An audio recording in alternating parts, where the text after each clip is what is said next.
আসসালামু আলাইকুম। আমরা এই মুহূর্তে আছি মহাখালী ফ্লাইওভারের নিচে। আর আপনারা দেখছেন যে অলরেডি একটি অ্যাক্সিডেন্ট ঘটে গেছে। আর আমরা দেখতে পাচ্ছি একটি গাড়ি, যে গাড়িটি এটি অলরেডি একটি সংবাদ কর্মীর গাড়ি আমরা দেখতে পাচ্ছি। আর তার সাথে এখানে দেখতে পাচ্ছেন যে অলরেডি আইন শৃঙ্খলা বাহিনী চলে আসছে ভাইয়েরা। আপনাদের দেখানোর চেষ্টা করব। এই যে দেখছেন অলরেডি প্রশাসনের লোক চলে আসছে। আর তারই সাথে এই যে আরেকটি জ্যাকেট পরা, একটি লাল পাঞ্জাবি পরা যে ভাইটি, উনি অনেক আঘাতগ্রস্ত হয়েছে। আমরা দেখতে পাচ্ছি যে উনি অলরেডি পানি খাওয়াচ্ছে। আপনারা দেখতে পাচ্ছেন যে আসলে এখানে কি ঘটেছে। আর আমরা এখানে বাইকটির কাছে জিজ্ঞেস করবো যে আসলে ঘটনা কি ঘটেছে।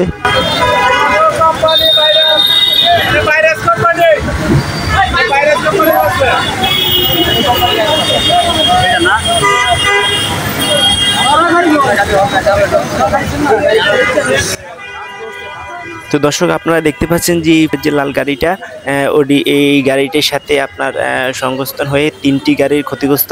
আপনারা দেখতে পাচ্ছেন যে একটি ভাই অলরেডি অনেক আঘাতগ্রস্ত হয়েছে, আপনারা দেখতে পাচ্ছেন। আর তার সাথে এই যে আরেকটি কার, এইটিও ক্ষতিগ্রস্ত হয়েছে। মানে তিনটি গাড়ি অলরেডি ক্ষতিগ্রস্ত হয়েছে একটি বাসের সাথে রানিং অবস্থায় অ্যাক্সিডেন্ট হয়ে। আল্লাহ সবাইকে হেফাজত করুক। এটাই, কেউ মারাত্মকভাবে দুর্ঘটনা ঘটেনি, আল্লাহর রহমত করছে। আর আমরা এই পাশে দেখতে পাচ্ছি যে একটি বাইক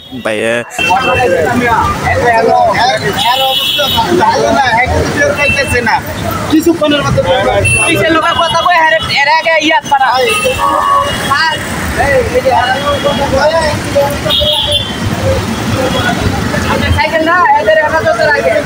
ভাই আপনার কি হয়েছে না? দেখেন অবস্থা, দেখেন না কি করছে দেখি গাড়ি মেরে দিছে। হ্যাঁ গাড়ি মেরে দিছে। ভাই আপনি কে কে ছিলেন বাইকে? ডিএনসিসি মার্কেটে যান আপাতত। আপাতত যান মার্কেটে যান ভাই, ডাক্তার দেখান।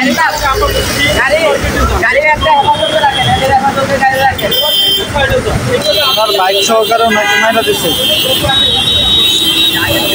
আগে আপনি ট্রিটমেন্ট করেন।